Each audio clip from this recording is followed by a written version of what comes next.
സംവിധായകൻ എ.എൽ. വിജയുമായി വിവാഹബന്ധം വേർപ്പെടുത്തിയ അമല പോളിന്റെ രണ്ടാം വിവാഹത്തെക്കുറിച്ച് അമല ചിന്തിക്കുന്നതിന് മുൻപേ പാപ്പരാസികൾ ചിന്തിച്ചു തുടങ്ങിയിരുന്നു. സിനിമയ്ക്ക് അകത്തു നിന്ന് തന്നെയാണ് വരൻ എന്നാണ് നേരത്തെ വന്ന വാർത്തകൾ. പക്ഷെ ഇപ്പോഴിതാ വിവാഹം ഏതാണ്ട് ഉറപ്പിച്ച വാർത്തകളാണ് വരുന്നത്. തമിഴിലെ പ്രമുഖ നിർമ്മാതാവാണത്രേ വരൻ. ഇരു വീട്ടുകാരും വിവാഹകാര്യമൊക്കെ സംസാരിച്ചുറപ്പിച്ചു എന്നാണ് കേൾക്കുന്നത്. 25 വയസ്സാവുമ്പോഴേക്കും അമല പോളിന്റെ ഒരു വിവാഹവും വിവാഹമോചനവും സംഭവിച്ചു കഴിഞ്ഞു. വിജയുമായിട്ടുള്ള വിവാഹബന്ധം വേർപെട്ടപ്പോൾ തന്നെ അമലയുടെ രണ്ടാം വിവാഹ വാർത്തകളും പുറത്തു വന്നു തുടങ്ങിയിരുന്നു. രണ്ടാം വിവാഹത്തിന് താല്പര്യമുണ്ടെന്നും പറ്റിയ ആളെ കിട്ടിയാൽ കെട്ടുമെന്നും അമല ഒരു പ്രമുഖ മാഗസിന് നൽകിയ ഇന്റർവ്യൂവിലും പറഞ്ഞിരുന്നു. അതോടെ പാപ്പരാസികൾ വളരെ സ്ട്രോങ് ആയിട്ട് പ്രഖ്യാപിച്ചു അമല രണ്ടാമതായിട്ട് വിവാഹം കഴിക്കുന്നുവെന്ന്. വിവാഹിതനും 2 കുട്ടികളുടെ അച്ഛനുമായ നിർമ്മാതാവുമായിട്ടാണ് അമല പോളിന്റെ വിവാഹം ഉറപ്പിച്ചിരിക്കുന്നത് എന്നാണ് ഇപ്പോൾ ഏറ്റവും ഒടുവിൽ പുറത്തു വരുന്ന വാർത്തകൾ. വിവാഹിതനാണെങ്കിലും ഇദ്ദേഹത്തിന്റെ ഭാര്യ ഇപ്പോൾ കൂടെയില്ല എന്നും തമിഴിലെ ചില മാധ്യമങ്ങൾ റിപ്പോർട്ട് ചെയ്യുന്നു.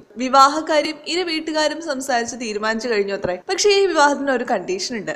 വിവാഹശേഷം നിർമ്മാതാവിന്റെ മക്കൾ ഇവർക്കൊപ്പം തന്നെ ഉണ്ടാവും. അമല അത് അംഗീകരിക്കുകയും ചെയ്തു. അതേസമയം നിറയെ സിനിമകളുമായിട്ട് അമല വളരെ ബിസിയാണ്. തമിഴിലും മലയാളത്തിലും കന്നഡയിലും ഓടി നടന്ന സിനിമ ചെയ്ത തിരക്കിലാണ് അമല ഇപ്പോൾ. സിനിമകൾ തിരഞ്ഞെടുക്കുമ്പോൾ വളരെ സെലക്റ്റീവായ അമലയുടെ ഏറ്റവും പുതിയ ചിത്രം VIP 2 ആണ്. സോഷ്യൽ മീഡിയയിൽ ഇങ്ങനെ പ്രചരിക്കുന്ന രണ്ടാം വിവാഹ വാർത്തകളോട് അമല ഇതുവരെ പ്രതികരിച്ചിട്ടില്ല. അമല പോളുടെ ഏറ്റവും പുതിയ ചിത്രമാണ് ഭാസ്കർ ദ റാസ്കലിന്റെ തമിഴ് റീമേക്ക്. മമ്മൂട്ടിയും നയൻതാരയും മത്സരിച്ച് അഭിനയിച്ച ചിത്രത്തിന്റെ തമിഴ് റീമേക്കിൽ അരവിന്ദ് സ്വാമിയും അമല പോളുമാണ് എത്തുന്നത്. ബേബി നൈനിക, സൂരി, മരേഷ്, റോബ ശങ്കർ എന്നിവരാണ് ചിത്രത്തിലെ പ്രധാന കഥാപാത്രങ്ങളായിട്ട് എത്തുന്നത്. സിദ്ദിഖാണ് ചിത്രത്തിലെ വില്ലൻ വേഷം അവതരിപ്പിക്കുന്നത്.